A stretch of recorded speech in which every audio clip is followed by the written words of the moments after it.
Collaborative. We're really excited to bring you this special presentation on dual task training from John Dean and Josefa Domingos. They are, John's a speech pathologist and Josefa is a physiotherapist. They're both currently based in Portugal.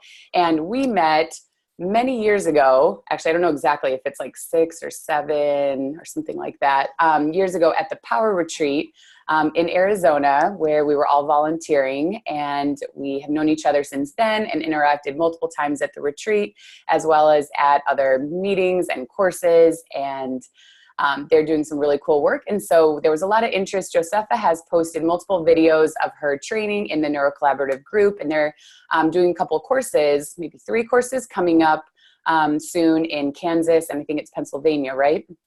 Yeah.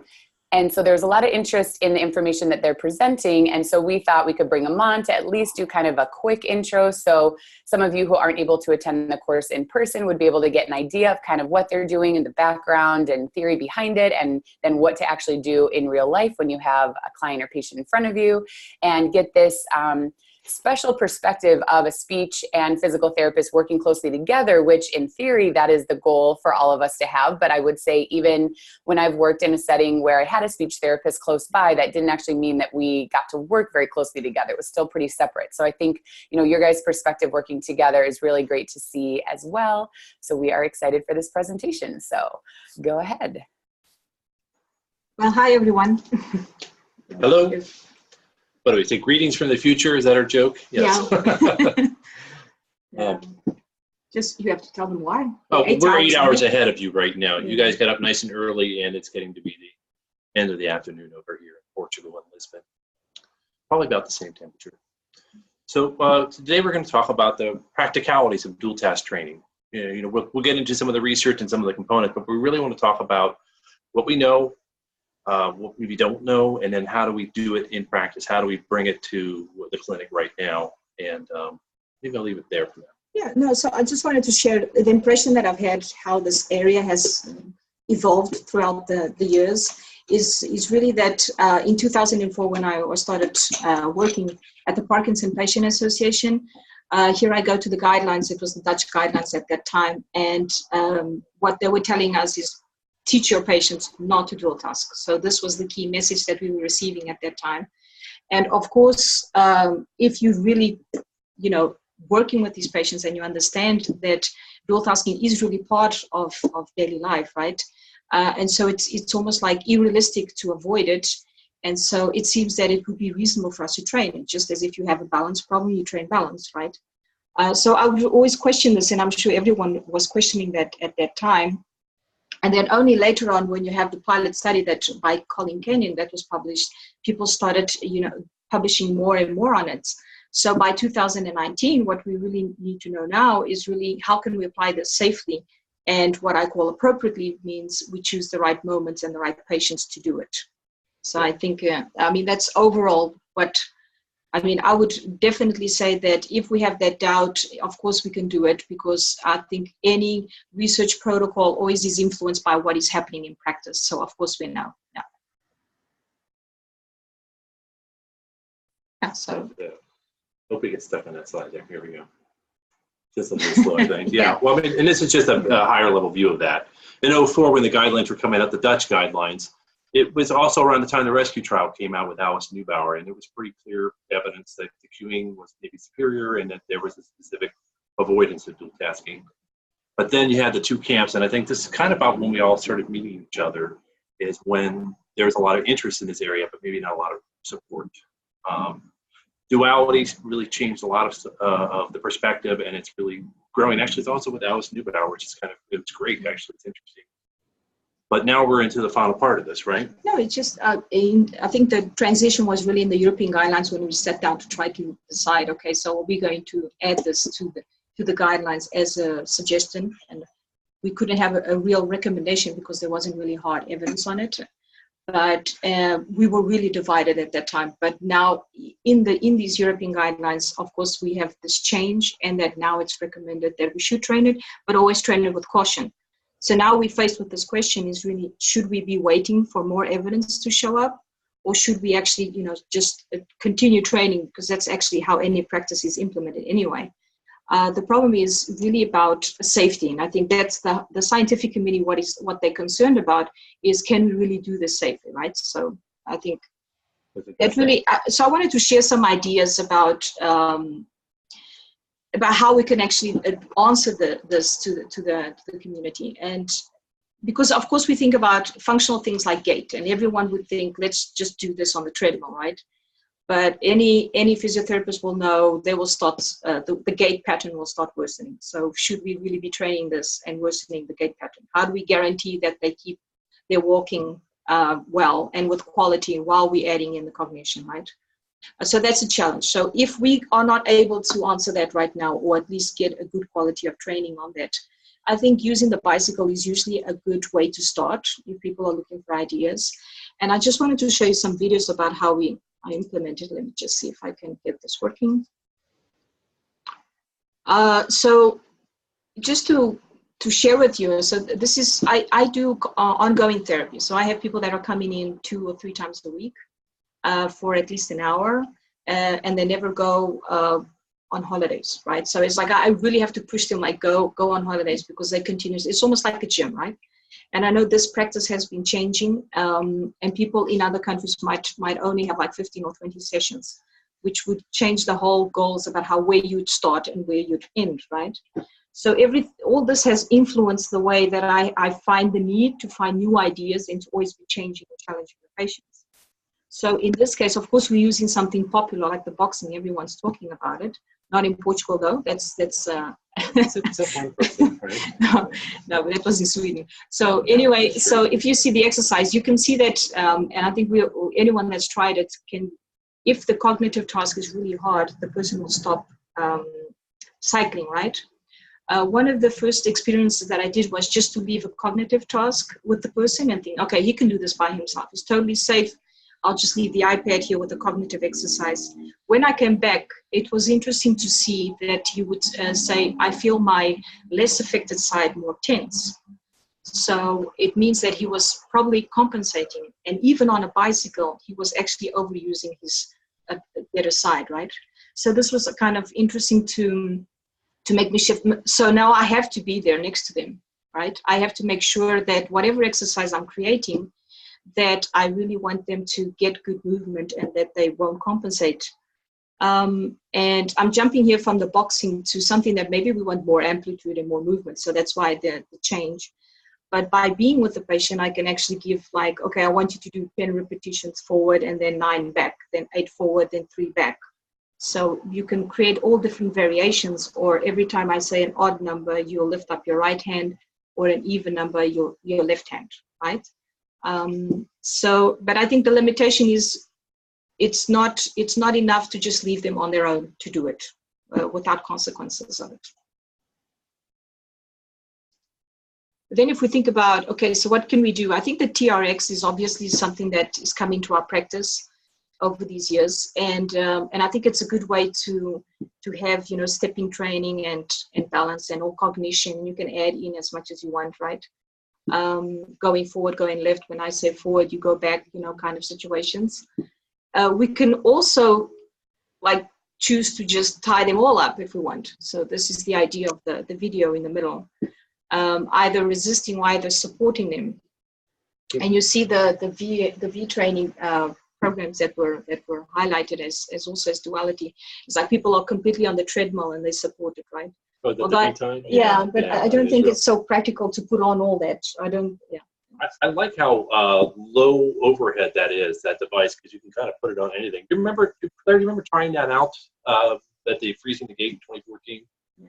It's like you can just put a TV up and try it, but you need a crash test dummy like this guy in the middle. He's fearless. Yeah, I think so. It's ideas, but I would hope for something where I can just let them move, right? So I think the pool comes in nicely where, okay, I don't have to be so concerned about tying them up.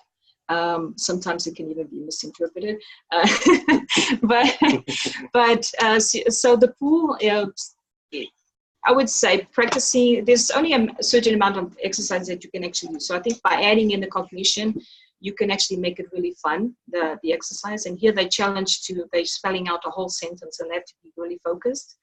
So each one of them is going to say a letter of the word or the sentence, right? So it's really about auditory attention and being engaged in the group setting. Something simple, but it actually works quite well. So, yeah. One thing that I like about the tool when you're a speech therapist is that you can do extra load by just getting a little farther in the water, and you have to do more effort.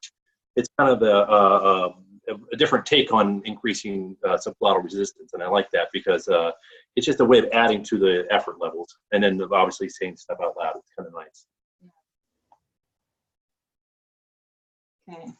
So I do want to share with you, I mean, this is the part where I'll be more American because you guys are more enthusiastic. No, but for sure, this has been one of the projects that I'm most enthusiastic about. I had the pleasure of finding this place in Lisbon that has it's a warehouse with only trampolines everywhere. And I'm fortunate to have patients that will try things with me. And so I took some patients there and we tried it out. And it was amazing, the results. So yes, I'm very enthusiastic. It's just what we've been doing now for the over 1 year now that I've used this type of intervention is really take different people, different types of patients, and to see which people would actually react or respond better to it. So it's really about the applicability of this type of training. I really want to make sure if we're going to invest in something, we know who we're choosing to do this, right? So maybe here on this video, he has a whole sequence that he's going through, and then I'm like adding on continuously to I would say madness, which would be right hand, left hand. And now when I whistle, you got to change what hands you're saying, right? So I'm really increasing the complexity, and I'm not worried at all that he will fall, because if he does, he will do it safely and controlled, right? And this is a study you're doing at University of Lisbon right now. But I think more enthusiasm, so more excitement, is really about the people that have been responding more to this type of training is actually the people with freezing. And so this is a gentleman that he's had Parkinson for 25 years with severe freezing. And he's able to do things on the trampoline because it just doesn't feel like the fear of falling is completely eliminated, which is interesting. And even when he's falling now, we are actually training how you should fall. Of course, he did some karate, so he's doing it in a little wilder way. What we're reinforcing is like the strategies that he should be learning for freezing, like don't stop with your feet together. And I'm using that learning as complexity. So I remember the first time you introduced that, and she was like, "Oh, it's like Tom and Jerry," and I'm like, "What do you mean, Tom and Jerry?" She's like, "You know that cartoon?" And I'm like, "Yeah, that was a cat and a mouse." And she's, "Yeah, well, they can never be together." And I'm like, "Oh, yeah. Sure." It was a very non-American way to describe it with an American idiom, but it kind of sticks with you a little bit. Yeah, so what I think my hope, obviously, for this type of training is that, I hope people try it out, and because it's exciting to see the results. And if we can get a better answer for falls, I think that was the despair that we saw in the World Parkinson Congress, and that we had so many sessions on falling. Yeah. And then this is just, where are we going to train this? And I was remembering the freezing of gait Congress, and how there was actually a suggestion that maybe because physiotherapy was unsafe, we should be training falling in a sitting position. I think all the therapists that were inside that room got goosebumps. It's like, okay, then we got to change everything. I think I turned to my friend and said, I'm going to change profession because this questions everything, I think, right? But the rationale was really the risk of falling hurts. So when we think about appropriateness, it's like, are we choosing the right people? I think that's the only risk if we take people too far, right? I will share that this was more or less when I started applying this type of training. It's not like I wake up in the morning and I say, I'm going to do dual task training today, It's something that's it's naturally integrated into whatever you do, right? And I think that's the key message that I want to pass. It's like, we're not reinventing anything. This is already something that we are, as therapists, already applying. We just have to, like, imagine balance training. And what we learn is, okay, feet together, feet apart, eyes closed, eyes open. You're progressing in a manner that what you want is to create unbalance, right? And to create that interference. If we know that in Parkinson, it's all about that the cognition will cause even greater balance interference, right, than any other factor, it just seems reasonable to add it in, right? So I don't think there's a lot of argument there. What I wanted to share is, like, but if I do choose to do it with someone, my first thought is really, I want to be able to improve the interference that happens on his daily life. So this dual task performance that's the main goal. And everyone would be there in the sense that when we start, it's always about someone that tells us that, okay, I'm having difficulty walking and talking, the most well-known one. And then naturally, I wanted to show you, this is a very old video from 2008. And basically, this is me trying to incorporate the protocol from the pilot study from Colin Kane from Australia. And their protocol was 30 minutes, once a week for 3 weeks, right? Of gait training, and then adding in different tasks. So that would be walking, single walking, and then you'd add in a glass with water, and then you would unbutton a shirt. So when I started trying this out, I realized that the patient's gait was getting worse, right? So let me add in the cueing so that I can guarantee that she's going to at least be aware of the effect and be able to keep a good amplitude of all the movements. So imagine this person's coming in 3 times a week, and we are continuously being creative on adding things. You can imagine that I'm already bored just looking at the film, right? And lucky for me, she loved to hear my stories. So I had to make my life very interesting to tell her lots of stories, because unfortunately she didn't have a lot of stories because she spent the whole day on the couch, right? I got away with that for quite a while, but then it's just the question really comes down to, is this really good enough? Can we apply this continuously with people without them getting bored or changing therapists? And I think not. No, it's not possible. And that's what motivated me really to change and to do something else. There's a big difference about what we read in research and then what we can actually do in practice, right? I'm sure everyone shares that feeling. Which takes me really to the next need, which would be, I need some exercise-based kind of exercises, right? Of dual tasking, but with exercise. And the most logical area that I think would be to add in would be balance training, as I mentioned before. So this is also from an old video, but basically what's happening is like if you train in balance, and I think balance is really one of the most boring training ever. Yeah, you really get tired some quick. There's only so much. So he's on a normal balance pad. And what I'm asking him is really to, look at the letters and tell me how many colors, how many words and stuff. So there's a progression going on. And then if you ask me, why am I hitting the ball, right? I mean, he's not going to be walking around in the streets with the ball. But it's really, I realized that as he was doing the exercise, his posture was getting worse. So I needed a way for him to keep engaged with keeping his posture upright. And so I gave him the ball. And then it actually looked cute, so I just kept it. So it was actually just a strategy for me to be able to keep the quality of the movement or of the posture. So I'd say this would come into as one of the second reasons that I'd use it for, is really to increase and progress in training.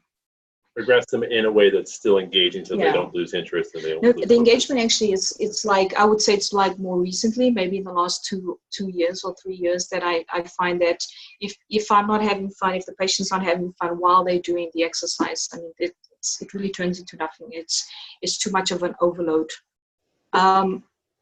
This is kind of my takeaway. I mean, when I see a patient that I run into and they're like, oh, I fell off the wagon, I've been meaning to come back in with you. I haven't been doing my exercises. It makes me feel like, well, then I probably gave you the wrong activity. And by focusing on keeping it fun and engaging, that's where I think they really, they stick with it. They keep after it, and hopefully they grow with it too. Motivation is a great barrier to exercise, right? I think that's an international problem. I always used to think it was only the Portuguese patients, and then as I encountered the other, no, it's general, but of course culture plays an important role. And I just came from Colorado, so they're a little high level. Yeah, and I must say the American patients are ultimately, it's not because you three are Americans, they are the best in terms of actually doing exercise, believe me. I think the depression is less for some reason. Yeah, so I wanted to show you, so I started playing around with ideas, and then you might look at the video, it looks like she's playing or something like that. She does have a task for each ball that she's kicking. And it's probably, I can't even remember the exercise because I developed the exercises as I'm with the person, and as they are responding, I will be changing it. And she has this whole voice activity going on as well. How can I justify this as a treatment on itself? Of course, if I'm focusing on this is a stage 1 patient, what I really want is for her to be engaged and to be challenged, taking the physical activity core area, right, that I want to keep well. What we do realize from the duality studies that what they showed was that people with slower dual task velocity and with good cognition were probably the people that were answering better to dual task gait, right? I would say probably slower dual task gait velocity is just right in the beginning. We already know that in the beginning of the diagnosis, people already have interference with dual task. Maybe one of the most classical ones is that take people to the doctors is not moving their arms while one of the arms while walking, and that could be an example of the interference that's already occurring. Then another suggestion, recommendation that came out from that study was really if that people with greater disease severity were probably less likely to benefit from this type of training, but it still might be feasible. And I wanted to give you this an example. This is a 91-year-old man, and he comes in also twice a week, continuously. Of course, I want to focus on keeping him safe, so lower limb strength training, that's one, sitting and standing. And how can I spend the whole hour doing sitting and standing? You know, so it's really about, can I add in this type of training and keep him engaged? And it was funny enough, if you see in the video, I think it's worth sharing. He has like 2 words that he's actually punching out, right? With his left arm, he's punching out the A from August in the above, and with his right hand, the December in the bottom. So he's alternating from one to the other, which is quite difficult, as you can imagine. It's not that he's 91 years old. He's had Parkinson for 2 years, diagnosed. And then I take away the words, and he does it, and he's able to do it without having them, right? So I think that's really impressive. We did want to share with you maybe a little bit more reasoning about what are we thinking when things are happening. And this was a video that we shared earlier at the group. And I mean, to build up the video, a lot happened before and after, right? And so it's just, before we got to the point where he's actually engaged, I wanted to just maybe take this opportunity to explain what we were building, right? So this is someone that comes in 3 times a week. He has Parkinson about 8 years already. And the core areas that we intervene in is really about balance, because he's concerned about his balance, right? From our assessment, we see it's usually related to any kind of distraction in daily life. With his left hand, he's starting on A. With his right hand, he's starting on P, right? And then he has to go through the alphabet like that. So that means it would be A, P, B, Q, C. You see how difficult, just that is difficult enough. But I wasn't pushing him at that time. And he was doing it really well. So it's like the choice there would be, would I increase it even more in terms of cognitive task? Or maybe I should just increase the difficulty of the motor task, right? And since it's balanced, as soon as I start pushing him or slightly pushing him, it looks more aggressive than it really is. He starts making much more errors in the exercise itself, right? Because he has very good cognition. So I'm just highlighting that, of course, we try something out and maybe it doesn't create a real interference. And then we think about, should I add on to the primary task, or shall I add on to the secondary task? I think this is always a question in our heads. If I never lose focus of what I want to improve here, it's really his balance and his physical capacity. So my choice would always be good to increase the primary one. And these are the ingredients that we're all thinking about. And one thing that I would highlight here would definitely be to consider if it really matters to the patient is really engaged, and if he's having fun, if he understands why he's doing that type of exercise, and really how, if it becomes so hard, how can I change it and when to stop? And I think these are the key questions that we must always keep in mind as we're going through it. I think one of the things that we're missing here, and I didn't get to because the hour already passed, was really about adding in speech. And I would suggest that speech is really easy to use and to incorporate in any kind of activity. It's very easy to convince patients that, it's something that they need to train, even though they might not recognize that they have difficulties with perceiving the problem. Yeah. But it's, at least it's easier to say why is it than convincing them to do the alphabet in reverse or something. And it also helps in other things like coordinating your breathing and stuff, and it builds variation. And above all, it also helps me to monitor if they are committing too many errors and if they're getting frustrated. So, but I'll let John comment on that. Well, no, I think you've hit it right there. It's very easy to integrate this into your practice, and it's a good bellwether. You could talk about the error rates, you could talk about the reaction time, you could talk about the volume. I think the volume is what I hear all the time, but even when you start looking into the research, you see changes in the way that they're producing certain sounds, and if you're sensitive to that, those are all things you could be using in your metrics of, is this getting more difficult, or are they having some fatigue issues? When you go back to a dual task period, though, I mean, we used to get around like life is a dual task activity, and it really is, but the most common one is probably walking and talking, or doing something while talking. And so it only makes sense to really incorporate that, and incorporate it at a pretty, I would say, deep level into what you're doing, making it a key part of the activities. When the guy's spelling out the letters, or when the guy's saying the letters right there, that's one part of it. But adding in the words, adding in the spelling part of that, or the sequencing, makes it even more integrated. Yeah. I was thinking about what would be speech on its own. It's like what you're lying down and you're talking to yourself or something. But well, this is why we always talk about, we do a good example of single task. Yeah, cognitive linguistic therapy means that you always have a cognitive component. You can't just have motor speech would be disconnected from everything. It's impossible. So this is kind of the key part of our thesis, is that I think that when you're working with a therapist, and this might be more applicable in a US-based practice, where you're not going to actually be able to have two therapists working side by side very often, unless you have a magical land without Medicare and stuff like that. That's possible.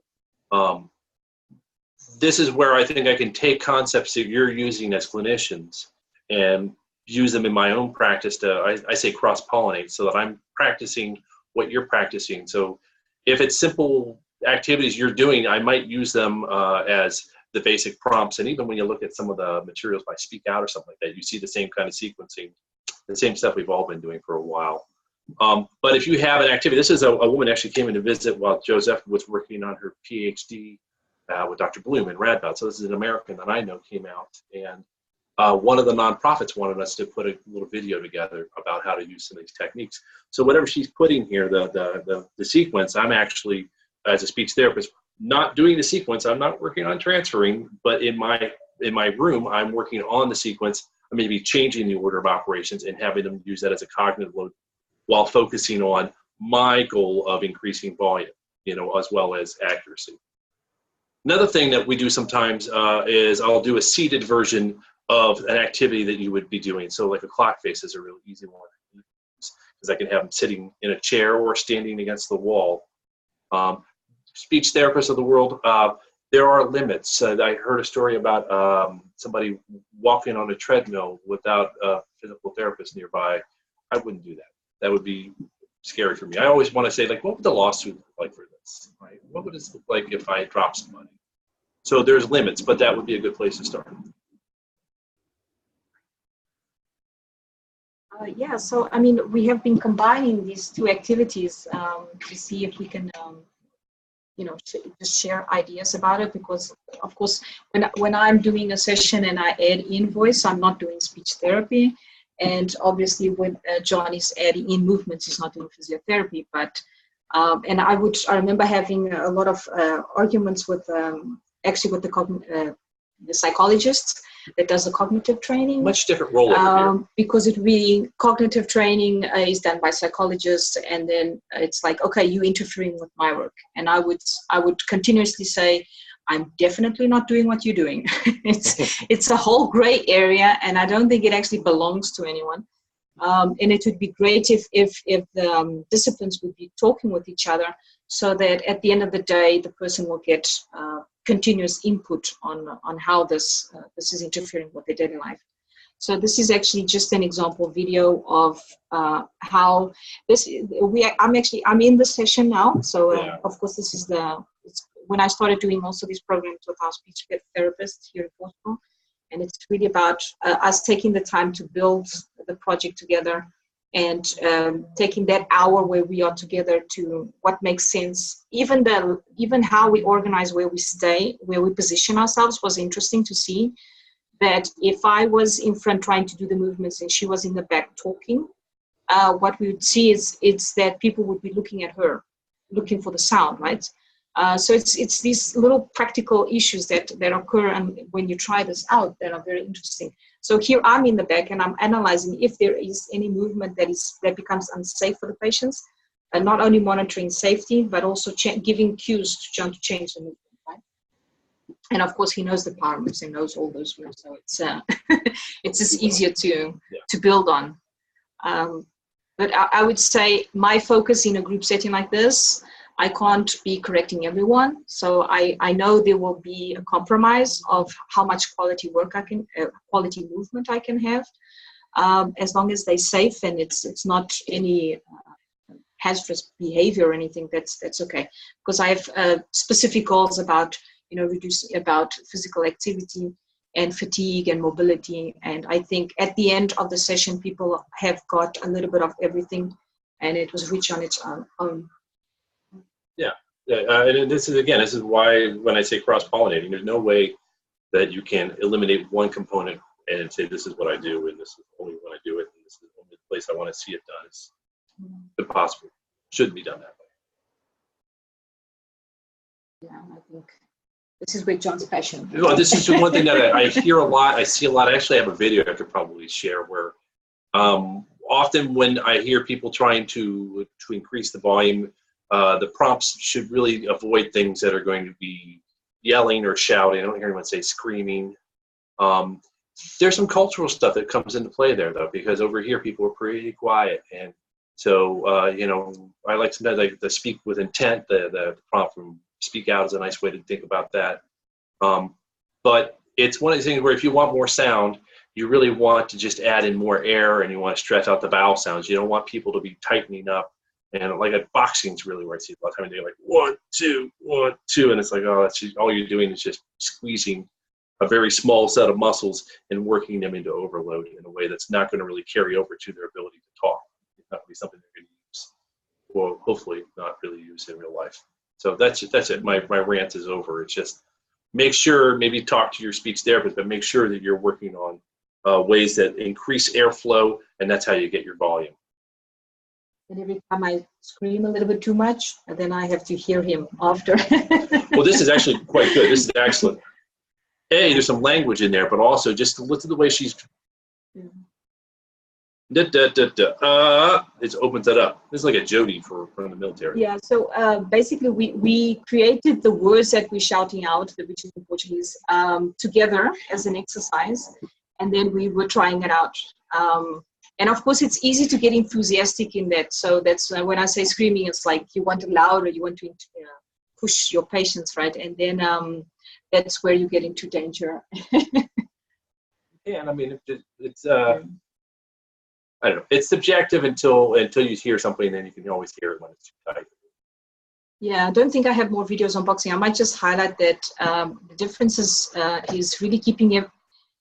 The study that we implemented now in Sweden showed really that people like we assessed which part of the class that people liked most, and surprisingly, people said it was the warm up and the cool down. And you get shocked with this, right? I was like, oh my gosh, why? Because this is the part where they're actually working together. So if you see the common layouts of a boxing class, you go through circuits on your own, and people are, say, dragging themselves going from, even if you have help in the stations, it's not the same thing. It doesn't represent the same thing as if you are doing an activity together. which is quite a challenge. But even in this video, you have people with different stages of Parkinson, and even one with mild cognitive impairment. And he's able to keep up with the group, and he's 82, so versus 64 and 60. So you can see even mixing people in the boxing, it dilutes if you're doing an activity that's engaging for everyone.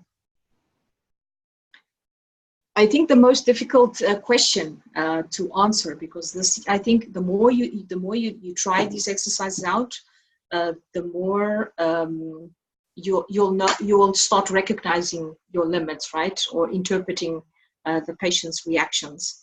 And because we are dealing with people that have less facial expression, at least our Portuguese ones, it's really hard to read. And so I think this is working long enough in this area, you can predict more or less if they are happy or unhappy or slightly running away. And I think, so just a word on identifying, if we know the patients really well, we can predict if they are already fatigued, or if they're not interested, or if they're frustrated, if there is actually a cognitive overload, right? I wouldn't be worried about the physical overload, because that one we already know really well. But so in my head, what I'm thinking is, like, if I create an exercise, if the person starts committing, like one error, that's okay. Two, if he's learning the exercise, then that's okay. I'm giving him space to learn, so he's making mistakes.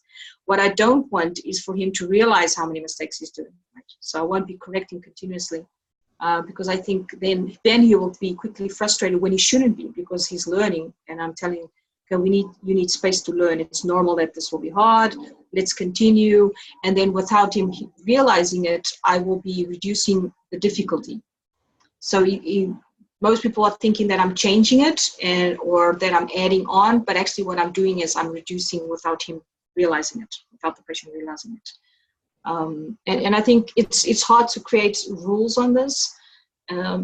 Even in groups that we don't know, we start seeing the reaction about how people just stop when they are too confused, so they just tend to stop the activity.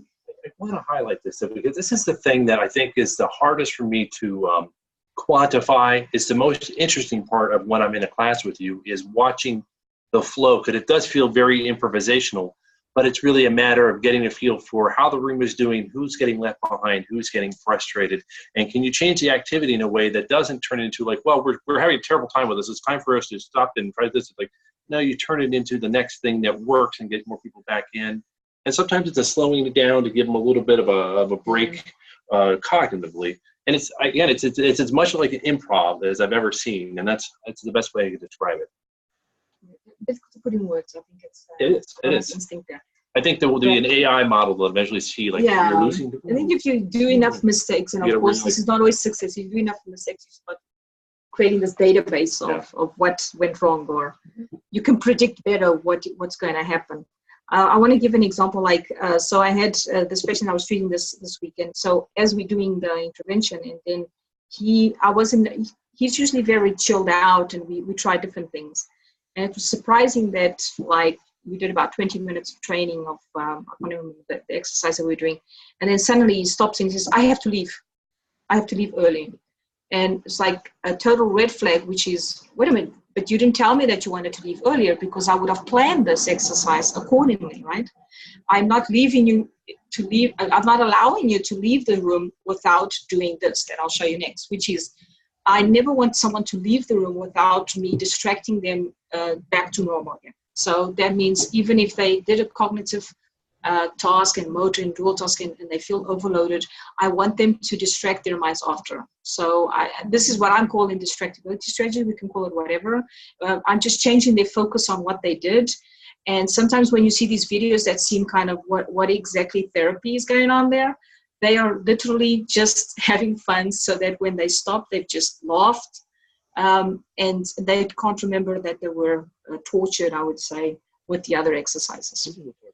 And this event happening this week was kind of interesting, because I didn't leave. I said, I need 5 more minutes. Just give me 5 more minutes. But I think that kind of errorless approach is really important, because you're not trying to bring their awareness to the fact that they're having trouble. You're trying to keep it all like, well, no, this is the next part of this process. Yeah. And really what you're doing is bringing it to a level that they can be successful. And I like that. Yeah, and I don't think I have the right to make someone feel uncomfortable. And I think that's the key issue. If I see that the person's becoming uncomfortable, that is my golden rule, because I can imagine myself when I get older, if someone makes me say walk and do the alphabet in reverse, Yes. You know what I'm going to do. That is unacceptable. It's just no one likes to feel dumb, and I don't think we have that right. So yeah. The stand-up one is funny. Yeah, this one was really, the person was really hilarious. so frustrated after that I said, okay, let's just change gear here. And we were talking about something and slapping and kicking. We'll just put it into this exercise. I have an app that's making noise that says. So we're just mimicking as if she's hitting me. Well, this is actually her revenge on the exercise. So I'm allowing her to express herself. And she almost does hit me, but she laughed so much with this exercise. I know it looked really ridiculous, but it was so much fun. I want to see the note you write for Medicare on this one here. Functional safety and self-defense. Yeah. So it leads us also to the other questions that are rising in the literature as well. It's like, so should we think about people that we should be excluding? And again, from the research that's come out, we see that people with freezing have impaired learning profiles. That when you do dual tasking with them, the frequency of freezing will increase. So we put them in more danger. So I think and so the suggestion is that it's probably less effective in this type of or people with this subgroup, right? And I do want to show that sometimes practice really surprises us, because so this is someone again coming in 3 times a week. She's 79 years old. A lot of freezing related to fear of falling. And so just showing on the left is just see how severe her freezing can be. And then you try all the cueing, you try so many things. Would it be reasonable for me to be, if I'm using cueing, that's to facilitate movement, right?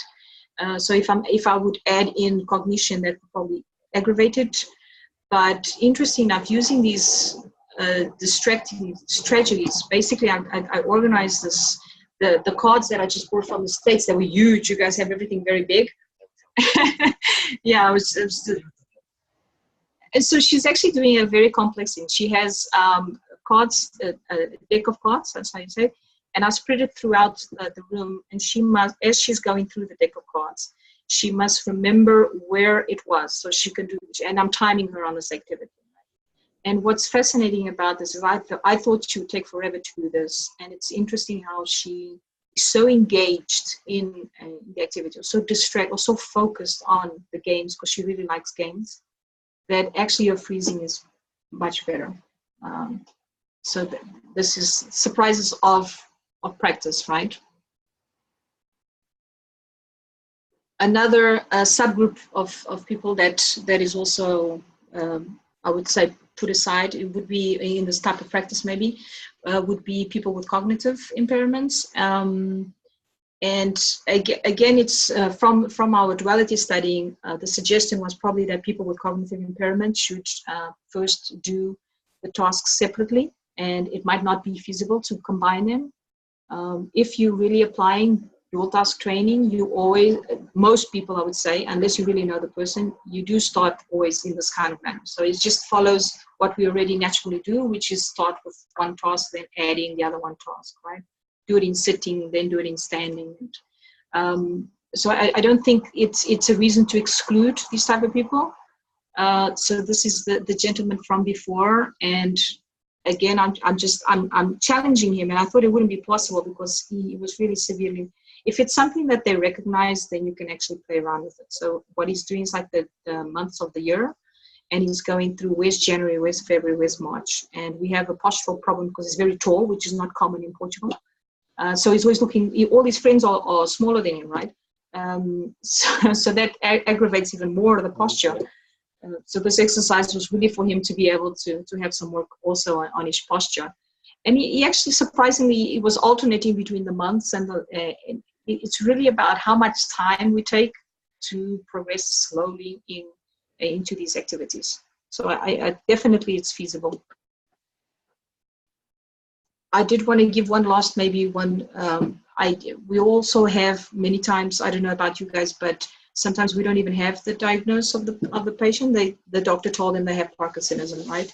And so we don't even know if it's, PSP, MSA, or and so we do try stuff out. And this is just an example of someone with PSP. How you say in English? Yeah, progressive supranuclear palsy. Yeah. It's difficult in English. And her challenge, I'm explaining to her that what I want you is to, because, I work in everything, it's just like you have to keep the middle ball going forward and the other one's laterally, right? So just interpreting this, and she stops and she thinks about it and she really gets it. And it's incredible that just alternate between one and the other, and then I might add in speech. I wouldn't add in anything motor additionally on this. So I think that was more or less touching upon key messages. I think the most important one is this one. If as long as we keep this in mind, that when something is failing, it's our fault and not the patient's, then it's okay. Then I'm pretty sure that we can introduce it safely and appropriately.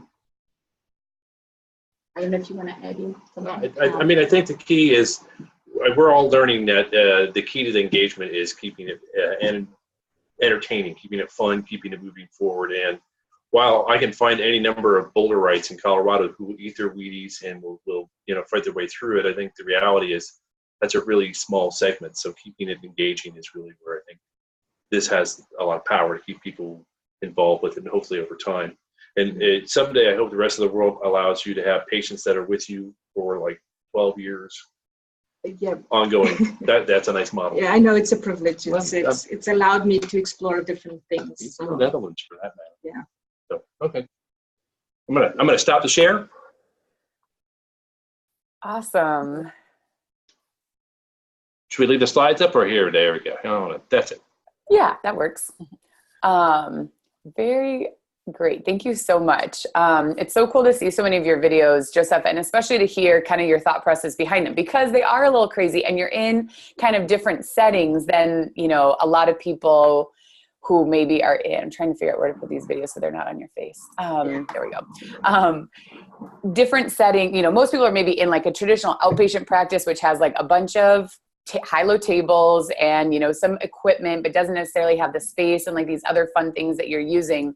So I think it's so cool just to be able to take it out into the community and try things. And to be in a model where you just get to experiment is also what helps move practice forward. Because if we're just doing what we're paid to do already and nothing innovative, then we're not really going to move forward. So thanks for sharing all those and talking about kind of your thought process. Erin, do you have any questions? I have a list. Yeah. Do you want to go first? I know. I was jotting some things down. I was wondering if first you could talk about a little bit about your strategy for determining like the level of challenge on dual tasks, like how you start with either cognitive or a motor, or like what's just your thought process like for you guys and what you would recommend for therapists who are trying to work with people on these things. So it always comes back to what is the main problem of the patient, right? What have we negotiated is his 5 main problems and that we will be working on, right? So I will be only, imagine it's, shuffling gait. And then you assess and you understand which factors are, in what situations does this happen? And one of the situations is when he's walking with his wife, right? So it's like my focus is really to be able for him to improve his walking, because probably when the wife's not there, he's actually walking pretty good, right? So maybe I'd even bring in the wife, and so that we can sit down and they can be aware that this is happening or why it's happening. And then how I'd progress the training would really, let's guarantee that you are doing a good walk, right? Or that you have a good gait pattern. So I'm really focused on keeping the motor. As a physiotherapist, I think that's our primary goal, right? And the cognition for me is just coming in secondary. So if I add it in, it will be different ways to interfere, and only the amount that I need to interfere with his gait, right? So I wouldn't, for example, that I was playing with saying the alphabet in reverse is an activity that's surreal. If anyone tries it, it is what I say, it's the worst thing that you can ask a patient. If you really have someone that's that you want to punish for some reason, it's horrible. It's I tried it once, and the person almost cried, and I feel really bad about it.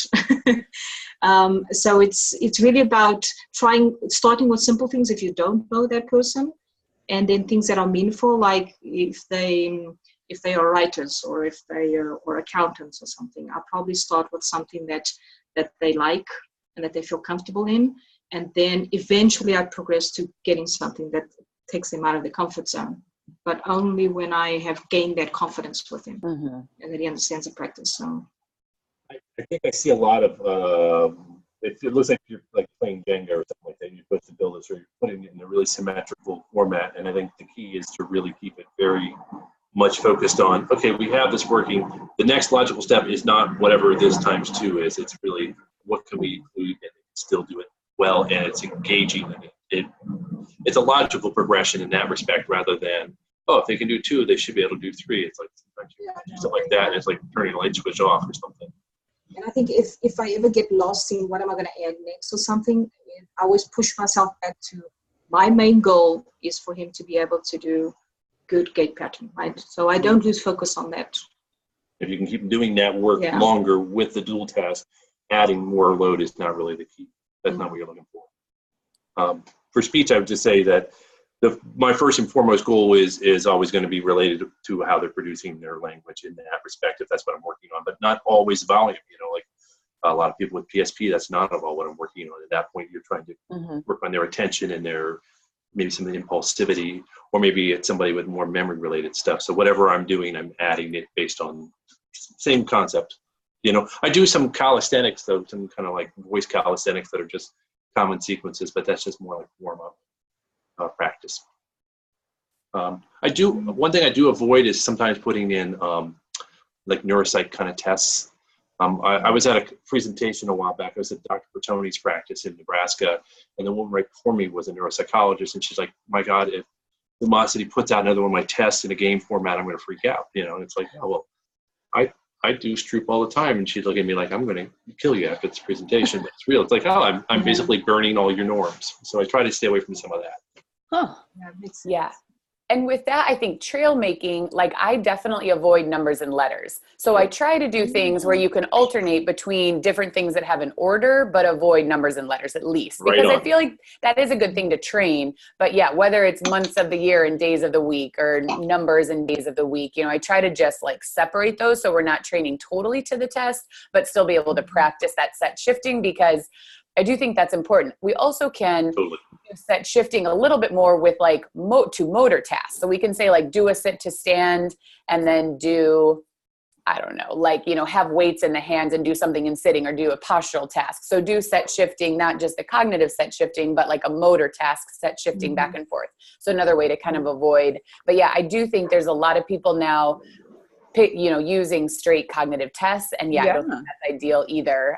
Because then I never heard that. I'm glad you're saying this, both of you, because we do Stroop with people all the time, and trail making kinds of things and stuff like that. So what other examples can we do? Because I'm sure we're not the only ones doing. Well, Claire, you really hit on something that I think is important. I call it like flankerization or stroopifying. You can take things and you can use the concepts of set shifting or the incongruency in the flankers. I just wouldn't do it in a way that's going to be presented on one of their tests. That's super helpful to know. I say this having, I remember being at a program where we were straight up doing red is red, blue is blue, and then we changed it around, and we had a PowerPoint, and we were basically, I hope this neuropsychologist in Nebraska is not watching today, because she's like, send someone over here. But that's what I would say about that. Is you can, if you train it just like if you think about it, when the patient sits down to do the exercise, if you are training it, you are facilitating him understanding what's going to happen in the test, right? Because it is a time test anyway. It's eye persecution. He's fine. He's trying to look for it. If we do train it in practice, I don't think it's going to be so negative as a Stroop. Maybe it facilitates the understanding of what the psychologist is going to be doing, right? A couple of ways on it, right? Yeah. I'm not saying I never do it, but I'm more in the boat of I try not to do it in the format that they're going to see when they're qualified for the DDS or something like that, right? I don't want to give them an extra couple points and throw it off some way or another. Yeah, and I think that would be a great question to ask in the group too. Just what are the ideas of how to, practice these high-level cognitive tasks and incorporate them without doing it so similarly to the test that it could have an impact on the test. Because I think Stroop is the one I'm thinking right now. I'm trying to think of how to do that a little bit differently, and I have not come up with an idea yet. But yeah. On the lumosity, it was like big numbers, little numbers, and if the number's big, that's the actual size of it, but then you're also talking about the number that's larger and smaller versus 72 versus 59, right? So that was a cool way of thinking about it. There are ways to do it. The physical number is like big, but the number is like the value. Okay, yeah. Yeah, right on, yeah. Wow. I think that's a good one. I mean, and that just makes me realize, I think that's one of the reasons why a lot of therapists don't include as much dual task or cognitive stuff, because it's hard for the therapist too to like come up with these things and then incorporate them into therapy. It is challenging. And especially for me, I feel like I've been able to do it easier in an individual session, but in a group setting, it's harder to incorporate cognition because like you're already, I have people physically that are pretty similar to each other, but I feel like cognition can then range a little bit more in class. And so, trying to keep movement quality good. So I guess that was actually one of my questions, Josefa, is like integrating dual task in an individual session versus a group setting. How, like, do you just think about that differently, and how do you approach that? I think sometimes people look at groups and think that it's easier. I think it's the worst nightmare of it to apply this in a group setting, for sure. It's the biggest challenge that I have, because you have to continuously monitor. When I say losing people, that means some people are stopping to do the activity, right? So we actually did this project where you have like projected exercises, cognitive exercises, and what I'm asking the group is to answer in terms of movement, right? And it was interesting to see that I had also people with all different profiles, and the cognition actually brought them together. So that means that would probably be an activity that stage 1 patient would find completely boring, but because it was cognitively challenging for them as well, they were engaged. So if you are in a situation, this was actually like someone invites you over to do a group, and then you don't know who's going to show up, right? And so you have this, I would call this mess in front of you, which is stage 1 with stage 4 and 5 and everything. And actually,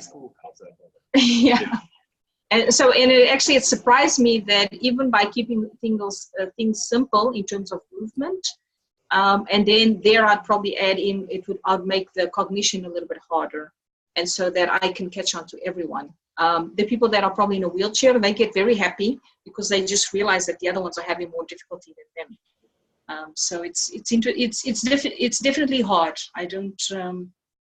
I hate saying it's by instinct, but it's difficult to say this in words about how we're reacting, about how we're adding.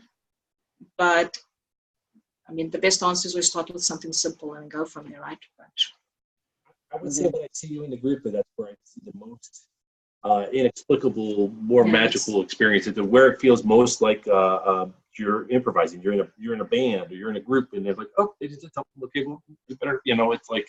Yeah. That, so yes, I'm sure you're freaking out. I'm always like, oh, this is pretty cool. What's happening? No, yeah, it's like, okay, I'm where cool. The magic happens. I don't want anyone to realize that I'm trying this for the first time. It's 150 people in front of me, and and I'm lucky. We did that actually at Parkinson. There were 140 people, and I was like, holy cow, what's going to happen?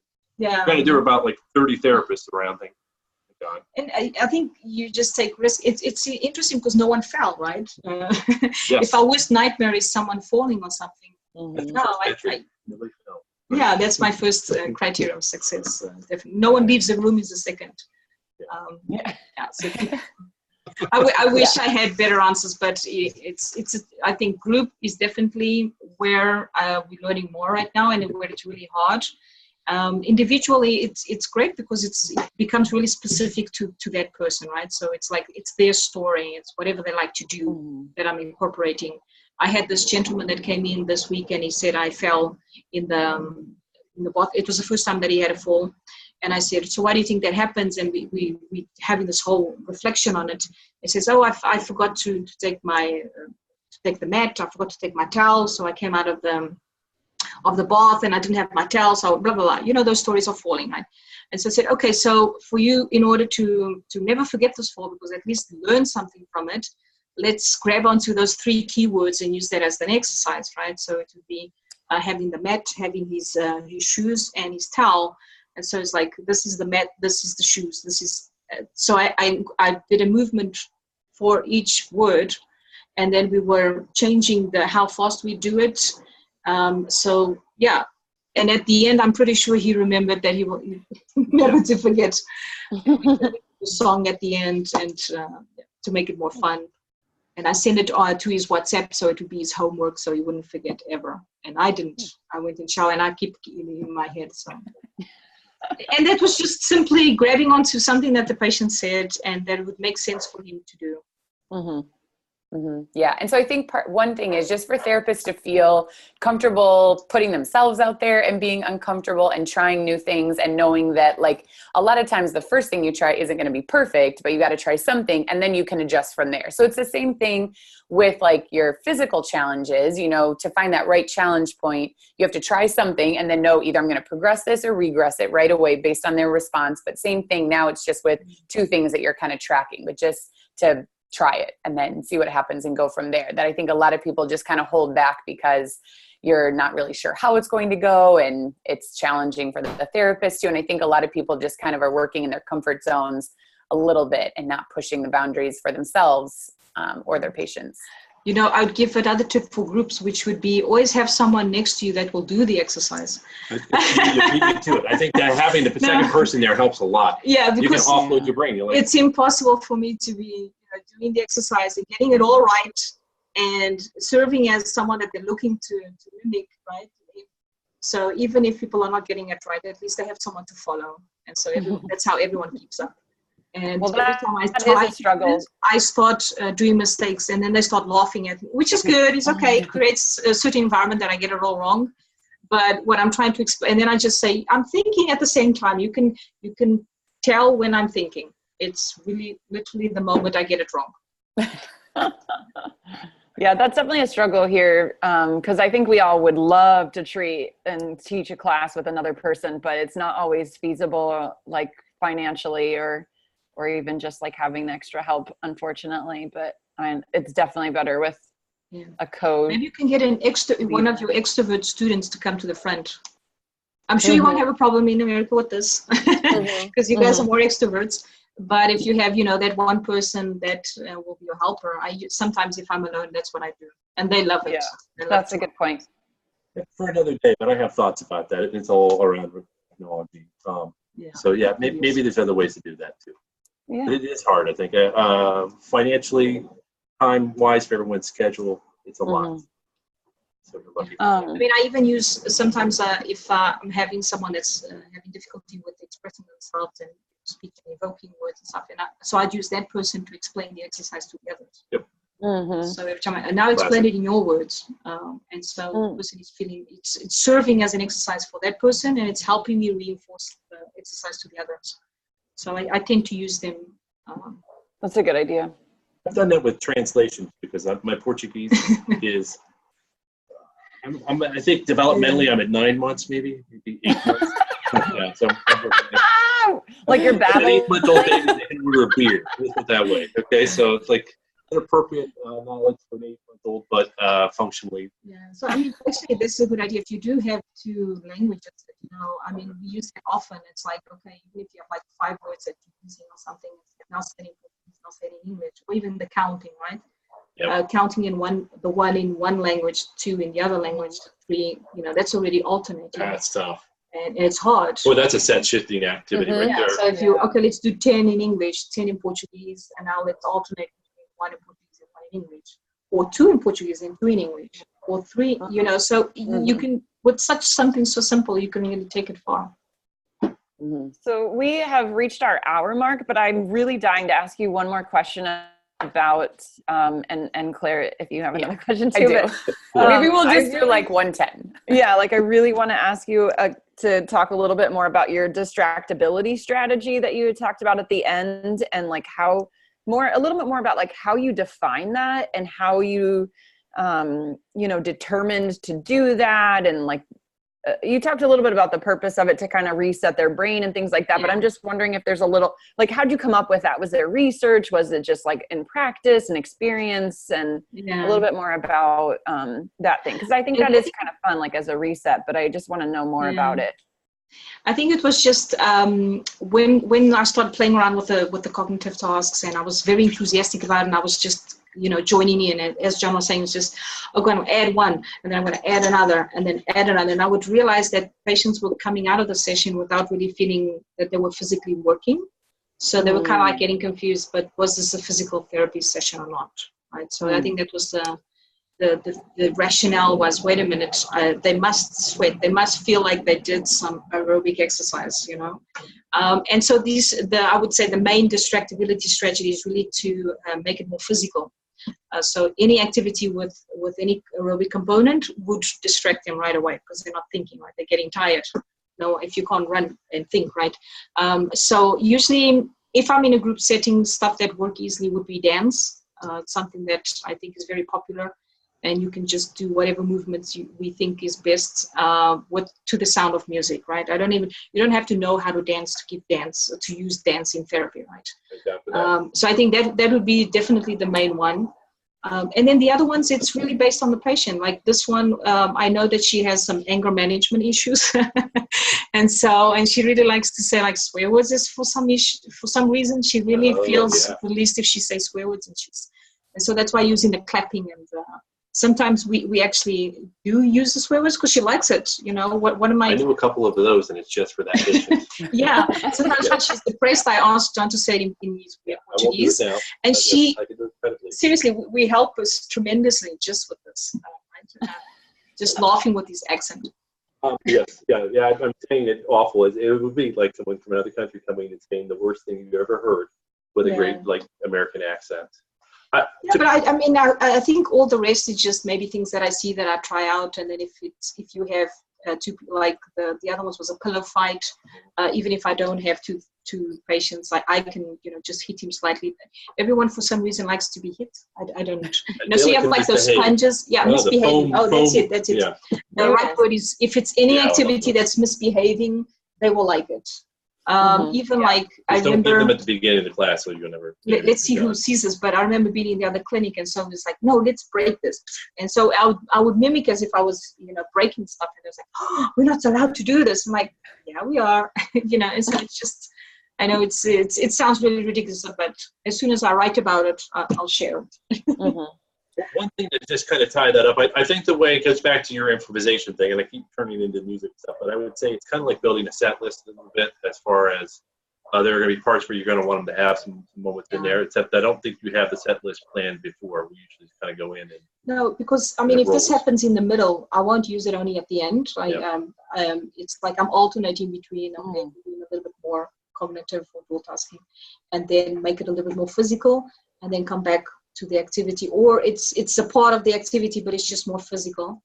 And so I wouldn't do, I have done that era before, and it's like doing a whole hour with cognitive training with intensive dual task, just progressing is a nightmare. It's for whoever is going to it. So definitely I wouldn't recommend it. All right, so I do have a couple questions. We can try to go through them quickly, though. One I'd say, Josefa, are you doing dual task training, and John too? Are you guys doing dual task training with basically every single person that you work with? Yes. Okay. I don't remember if you ask me what is a normal session without it, right?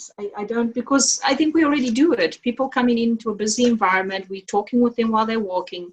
I think it's somehow in some format we're already doing it. Everyone is already doing it in their practice, right? It's just looking about how we're doing stuff and then how you can increase that difficulty.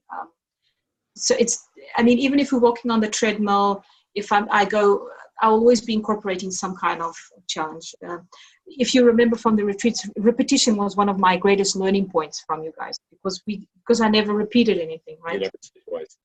I would always be changing. She's like, yeah, it was like this. Like, that was definitely not it. That was not even close. No, but then I gave the value of repetition. Yeah. So I might do, instead of, let's do 7 repetitions of this, then do 6 of this, then 3 of this. At the end, we might have the same repetitions that you guys did, but I'm just doing it in a cognitively challenged way. I'll say my answer is a little different. I remember we were reviewing this guidance document for dual tests that came out with somebody, and they're like, one of the activities, like, teach them to drink something here while they're writing down a note. And I'm like, well, no, I'm probably not going to do that. So like, dual tests probably never be part of my swallowing practice, but for sure, it'd be the first part to get rid of. And to be clear, over here, I only do classes and I don't do anything medical over here, so I got to be real careful about that. But for sure, back in the States, under orders medical stuff, and we're doing something that has a cognitive component in every speech activity for sure. And then for it has to be. I mean, again, going back to slide 2, the most common dual task activity is talking while fill in the blank. Walking, unloading the dishes, petting the dog, whatever you're doing.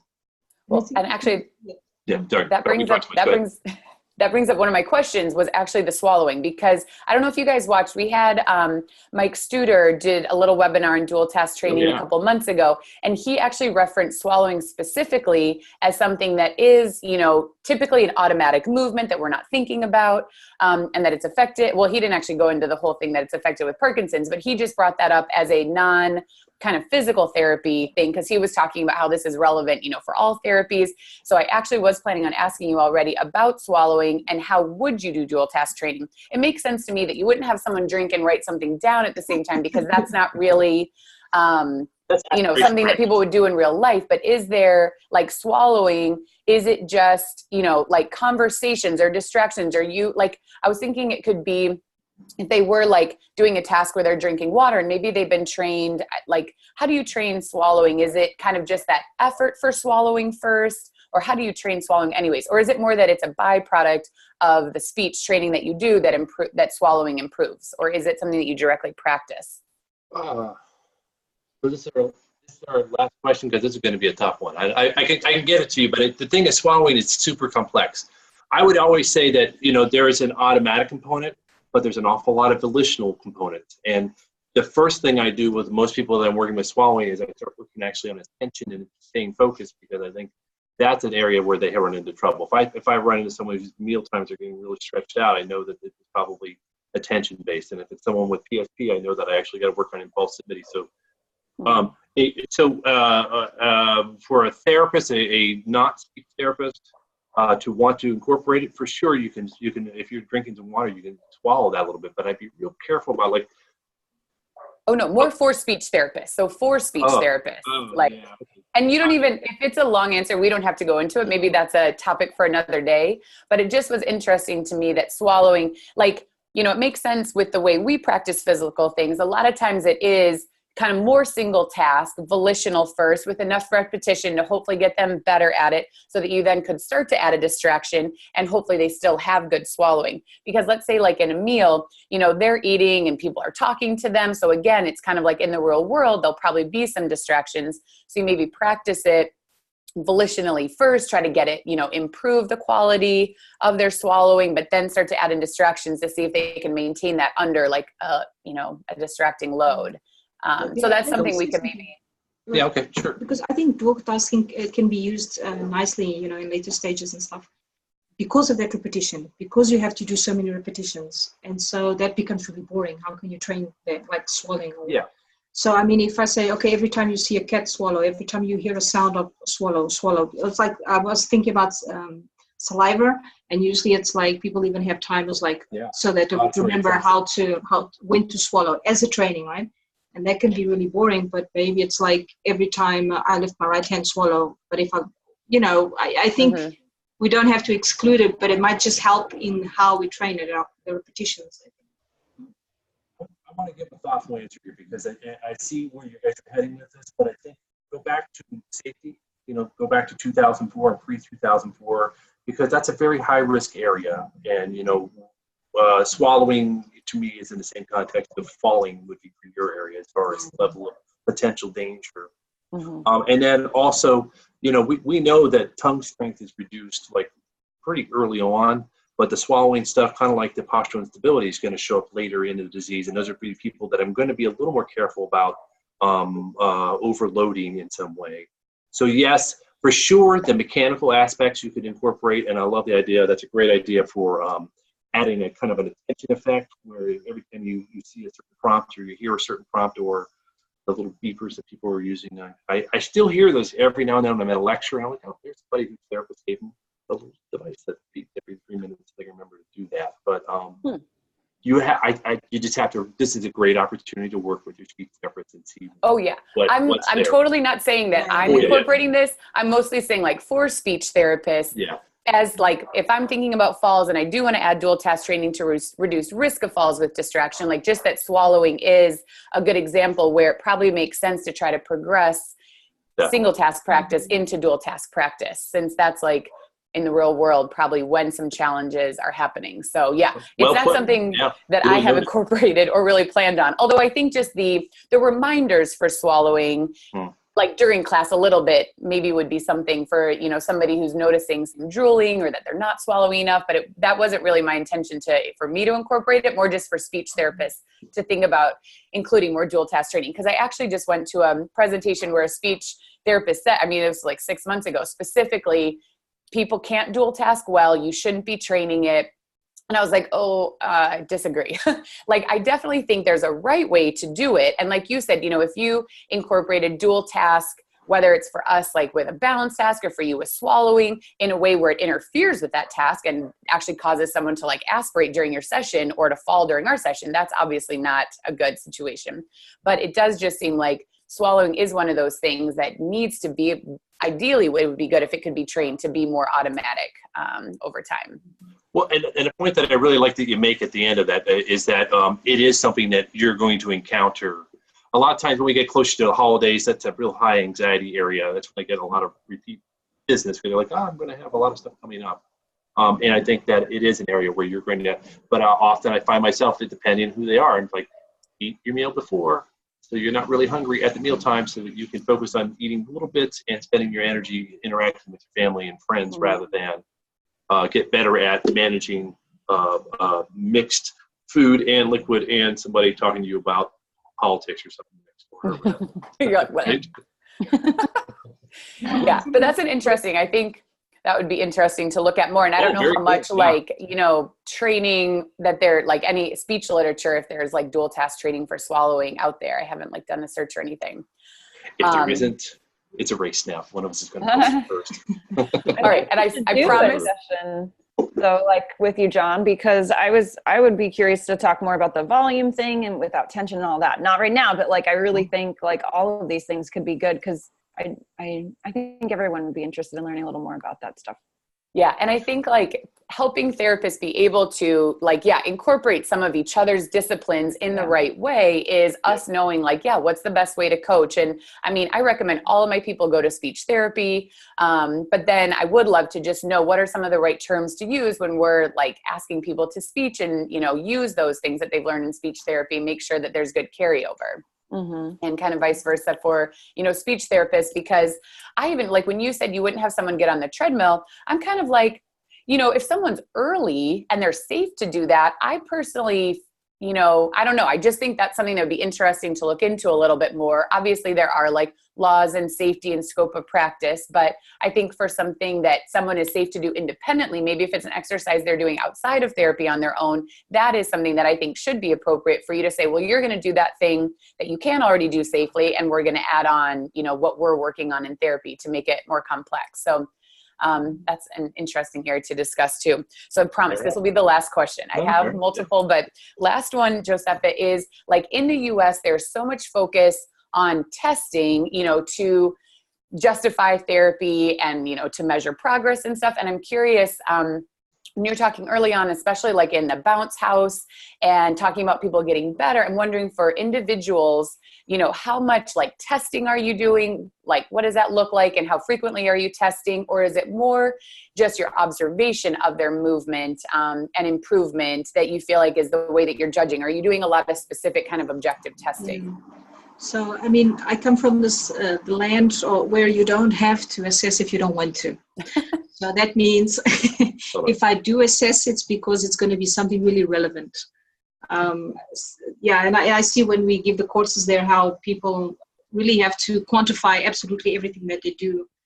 And I really feel sorry for you. USA or this one. No, but of course it makes sense. I mean, assessments exist so that it guides us if we're doing the right thing. So I mean, like in the trampolines, of course, it's in a research setting. So we are, applying usual testing, which would be time up and go, the MDS, UPDRS, if we're looking at specific clinical outcomes. So there's few dual tasking tests at this moment that you can really rely on, that you feel comfortable to apply it. It's for me, it's not trustworthy, so I don't even apply it.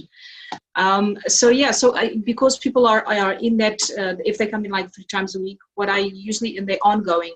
So what I do is plan when are they going to the neurologist, and that would be usually like 3 in 3 months in my country, or 6 in 6. It depends on what stage you are in.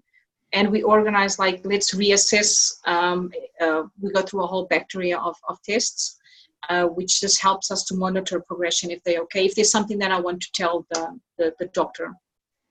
So it is part of it, even though it doesn't have to be. Even though I don't have to do it, I do it because it makes sense, and it makes sense to the patient as well. And we help the doctors identify problems with it. That's the big one. Their interface with doctors is different. It's very, very top down. Mm-hmm. And then otherwise, though, it is just, there's a lot of just observation, like they walk in better, there's less freezing, they're reporting improvements. So I think that is a form of assessment, our movement analysis, but it's just, there's such a need here for kind of those objective measures and showing progress. And I would say, I would share with you that in the freezers that come in, and you can see automatically with the trampoline trainer, right? Every single person that goes for the first time tells me the same words. I feel my legs lighter. They all use the same sentence, to the point that I don't know how I'm going to write that up without someone suspecting that I changed the results, right? It's literally the same sentence in Portuguese. And how you quantify that? You can't. There has to be also space for these kind of observations. Mm-hmm. All right, cool. Well, I see that maybe at some point in time there's a part 2 to this, so that I can ask the rest of my questions, but I'll call it for today. Thank you guys so much for taking the time to come on and schedule this with the 8-hour time difference. I really appreciate us working this out and so quickly. So if people have, want to get in touch with you guys after this, or have other questions, what's the best way for them to reach out? Yeah, I always think that, especially for physio kind of questions, just email Josefa directly. But if you need to set up a class, we need to get a better website. It's a stub on my WordPress site, so you'll see my smiling face, but it's actually a class. I'm not a great web designer. I'm a much better speech therapist. So someday we'll do that. JohnMD.com. Okay. And then usually /dual task, you'll find it on there. Okay. And so those courses that you teach, those are something that you're traveling around and teaching. Is it 1-day, 2-day courses? Yeah, it's always been a 1-day class so far. Sometimes we'll do a little activity with, like, we're going to actually go see Nancy Hilmer actually in a couple months, or next month, we'll be there, and we'll do a little activity with her before we teach a class. So we'll do something at a senior center. One thing that I guess we could talk about it now is we're starting to do it for one of the organizations, and our thought is to do that only because it's a pain in the neck to do all of the paperwork of getting your state license approval or accreditation. It's a lot of paperwork. So we might, we have the ability, we can do a one-off. We could do something through somebody like Physio if you wanted to do that. It's pretty open. Okay. Usually we do try to do it with other things that are, like, we're going to be back in the States for something with the foundation a little bit later on, so we'll try to set up a bunch, or we're headed to Brazil for something, so we'll try to do something like that. I think I would add in that teaching is not like something that's my passion, right? But so if we do have a group of people that are asking for some ideas and stuff like that, what we do is send out a questionnaire beforehand and tell me which questions do you want to be answered. So we will build the program to that group, so to that setting as well. So you don't have something that's always fixed. I don't think I'd have any pleasure in that. So same thing with the retreat. The goal is to share ideas and to really be effective in whatever you do to whoever you're talking to. So. All right. So if someone's interested possibly in hosting you, they can just get in touch, and then it'll kind of just depend on schedules and, when and if you guys are able to get to that area, and they can just go from there though and work with you guys directly on that. Yeah, I mean, until my startup visa comes through for the government here, probably in 4 years or whatever, it takes a while. I have to come back every 3 months. So we're there a lot. We're there more than you'd expect, only because I don't want to be an illegal alien yet. Mm-hmm. All right. Well, that's good. That's benefits people here that you guys have to come back and maybe schedule a course each time you come. Yeah. All right. Yeah, I cool. do want to say that I don't often give compliments, right? But I do want to say that I want to congratulate you on this project, because when we go to congresses, the voices of the clinicians are not often heard. And I think we need more of this. And so it's the way we make practice safer is by sharing ideas. Yeah. So I want to congratulate both of you on this project. Thank you.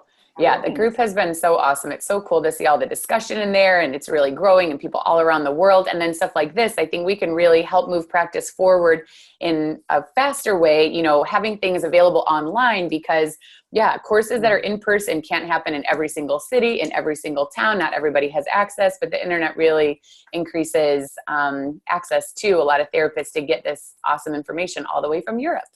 Yeah. All right, I hope it was useful, and Yeah, it was a please lot of reach fun. out and we'll answer. Really fun. Thank